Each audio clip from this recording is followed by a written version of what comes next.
Carly, thank you so much for joining me today live from the Customer Success Festival in London. How are you? Yeah, I'm really good. I'm really happy to be here and thankful to have this opportunity to sit down with you. Oh, thank you so much for taking the time. I realise, there's so much going on today. So I really, really appreciate you. And you've just done an incredible session. And I would like to sort of pick your brains and just, for people that haven't been able to attend the festival today, the topic that you addressed, looking at value realisation, kind of looking at it in a holistic way across the whole customer journey. It's something, is that cool to have a little chat about that too? Absolutely. Yeah, absolutely. Fabulous. Okay, so I guess let's just dive right in. I'm thinking, for my first question, I'm dying to know, so many customer centricity, I guess, is a hot topic, and it's something that every organisation should strive for. But I guess it's a bit of an age-old question of how to make sure that the value company sets out to provide, how that matches up with what your customers are actually receiving. I know it's every CSM's mind making sure that it's marrying up, but I guess how do you ensure that there's that kind of that marriage between what the value you're putting out and the value the customer's receiving during those crucial touch points in the customer journey? Do you maybe speak a bit to that? Yeah, for sure. And that's actually really closely aligned to the talk that I just did in the other room, which was around value alignment throughout the success engagement process. And basically, the key points from that session were really around understanding what value really means to your customer. So certainly, we have frameworks and playbooks which we can leverage, which articulate the value and potential solutions that we can provide to our customers. But ultimately, what we really need to understand is what are the biggest problems our customers are trying to solve for, and then how can we provide solutions to components of that. So first and foremost, we really ensure that our success managers are in front of our customers just shortly after they sign. We call it a day zero meeting, but essentially it's a value alignment meeting. And that serves as the first of many value alignment meetings down the road. So what we're doing in that meeting is really understanding, A, what are they hoping to achieve by utilizing our solution? And B, what sort of resources and contingencies sort of tie into any business case if there's one that exists that we need to be aware of? And then how can we as thought leaders within success really guide them on a journey that's going to help them realize what they're aiming to achieve? And then from there, it's really about building a success plan. So I subscribe to the belief that every customer should have a success plan. It's really a shared roadmap between our customer success team and that customer, which outlines, what specific use cases we're going to help them implement, the sort of technical roadmap that aligns to those, the KPIs that we want to track against that journey. And all of that needs to ladder up to something that's really important to our customer. And then from there, we run a cadence of executive business reviews, which we're aiming to execute on every 6 months basis. We run what we call value realization check-ins, either biweekly or weekly, depending on the size of the customer. And those meetings are really just to ensure that we're making progress against that success plan. And we're also evolving it as we need to. Thank you. Brilliant answer. I guess what I was, reading about customer success, the amount I do, and speaking to community members, I think what seems to be key is actually ensuring value, and I guess it's the hard part after the actual initial value realization.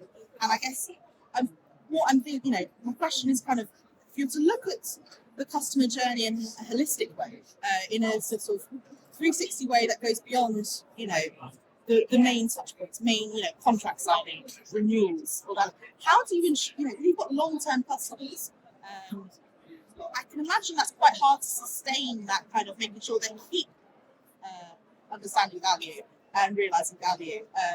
So I guess what are ways that customer success managers can ensure that value is still, that they're not, plateauing after they've renewed, and they're sort of, we don't want value to be a reactive measure where you only kind of address it at certain renewals or something like that. So so I would say it's a similar answer to the first one I provided, which is making that a forefront of the conversation that you continue to have with that customer. In that engagement process, we're really making value alignment the center of that. So, we're continuing to ask questions to better understand, well, why is that important to you? Or, even if someone reaches out to you and says, I need a dashboard, just having the thought process of saying, well, why do you need that dashboard? Who is it going to get sent to? That helps us piece together a bit more information about what that customer is trying to achieve, who's involved, who else potentially we could be speaking to. And that's all important, really important when it comes to staying relevant. And again, attaching to those big problems that are meaningful to that customer to solve. So I think, certainly it's, continuing to align on value throughout that engagement process, but it's also bringing new ideas to the table as well. So we leverage these value alignment meetings to not only, question and better understand what our customers are looking to achieve, but we also want to inspire around the art of the possible. So, leveraging customer success stories from maybe other customers that are in a similar space or other customers that are solving similar problems. I view that as a huge opportunity for our success team to come in as thought leaders and say, let me tell you a story about this brilliant thing that someone just like you was able to achieve that I think would be really relevant to what you're trying to solve for. Perfect. Thank you. Yeah, I guess it just seems that maintaining that sort of finger on the pulse and making sure that you are still asking those questions, you are still keeping that momentum up sounds like to me it's crucial to definitely that relationship. Definitely. And I would add that, I work for a business that focuses on the enterprise customer. So we work with big customers. My team, they're really only working across, a few customers within their portfolio, but they're big customers and they invest a lot in us. So I think this topic is particularly relevant when you're looking at that segment. In terms of your overarching customer base. But I would still argue that, value alignment should really be at the heart of the success role, no matter what the segment or business you're working for. No, for sure, perfect. I guess,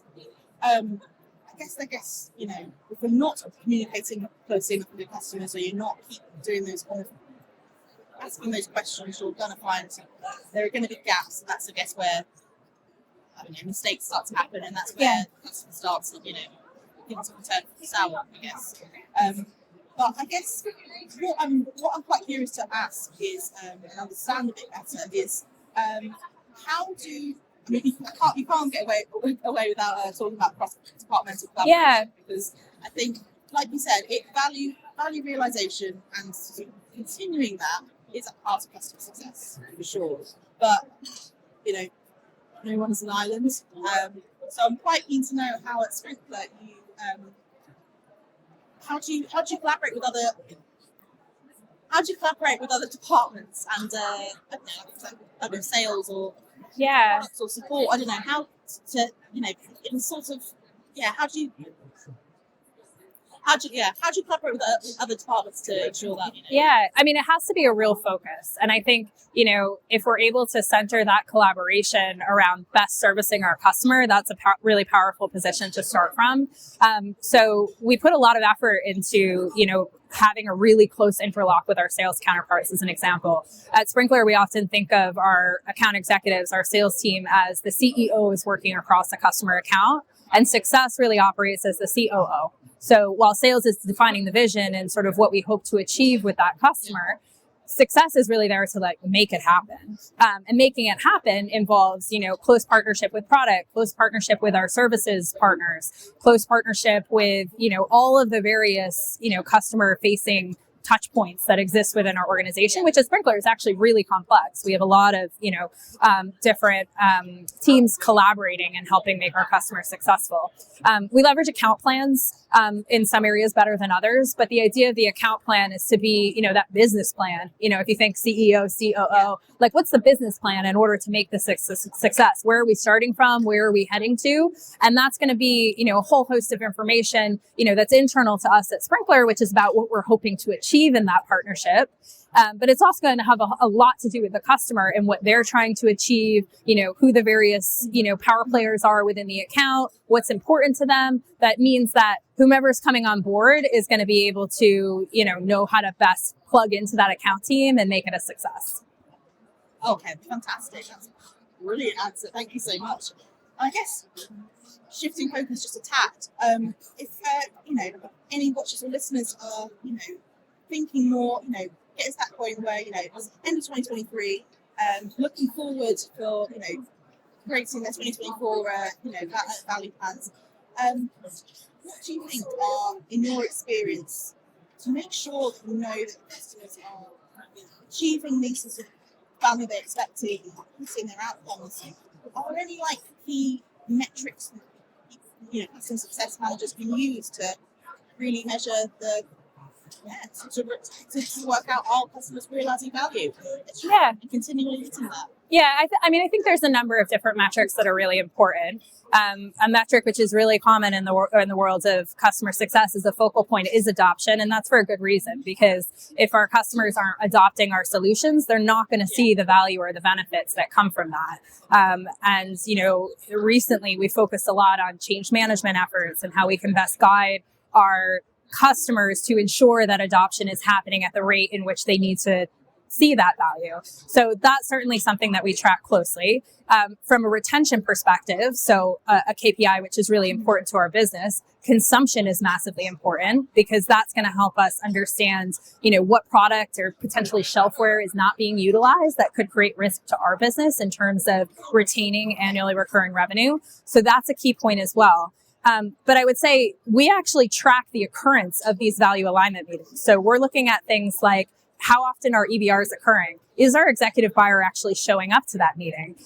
On a scale of 1 to 10, how happy are our customers? And what are the 3 areas that they're hoping for us to improve? So it's also that subjective data and sort of action-based data that we look at, because that ensures that we're having those value alignment conversations and, we're tracking and delivering on something that actually matters. Because ultimately that's what value realization is all about, is does the customer have a good understanding that's going to help them justify the impact that our solution is having on their business, which allows them to continue this investment or allows them to continue to expand with us and become a long-term strategic partner.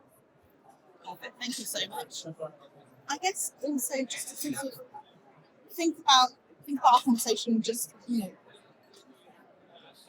I'm wondering whether,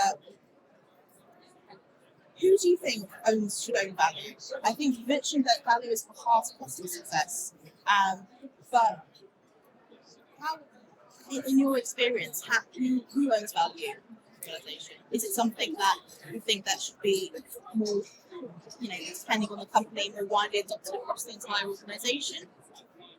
What, do you think it largely sits on CS? So I think, it sits with everyone, really. Like, if we're selling something and people are paying us money to utilize the solution, it needs to provide value because it needs to be worth that investment. So I think it really sits with everyone across the organization, but it's on the success manager to ensure that we're able to articulate that, we're able to quantify that. And, we're lucky to, work for a fairly mature organization. So, my team has the amazing opportunity to partner with our business value group. And they're a group of thought leaders that are able to come in and, properly measure before state, future state, and help us define the roadmap to get there. And that's an incredibly powerful resource to have access to. And we bring them in quite often as thought leaders that can talk about either the importance of value alignment, the importance of value stories, and help sort of inspire on where we can take them. So that's obviously a luxury. We're really lucky to work with that team. But it would be success that, would be sort of responsible for incorporating them into the customer account, and having that be a part of sort of our long-term partnership view. And sales obviously plays into that as well. But yeah, I do think it's the responsibility that everyone that works for that company, because, it's a great privilege to work with a lot of the customers that we have the opportunity to do so. And, we want it to be a great experience and we want to have real business impact for them. Absolutely. I guess customer success managers, customer success in general, are on the front lines of this. So yeah. They're better equipped than anyone to understand. Absolutely. Absolutely. Yeah, we probably know our customers better than anyone else. And again, I think that's a real privilege. Absolutely. I completely agree with you there. Thank you so much for chatting with me. Yeah. Before we go, how are you enjoying the Customer Success Festival? Yeah, it's really incredible. This is the first time I've attended. I feel so lucky to have had the opportunity to speak and to sit down and chat with you. So it's been really good, and I'm lucky to have some of my team members with me here today as well, and I know they're getting a lot from it. So it's a great event. Oh, fantastic. Fantastic to hear that. Right, I don't want to keep you from lunch, so I'll let Lee go on. Don't want you to go hungry, but yeah. It was lovely chatting with you. And likewise. Understanding a bit more about value realization, and it's been a pleasure. So thank you so much, and I hope you enjoy the rest of the festival. Thank you so much. Thanks, Charlie.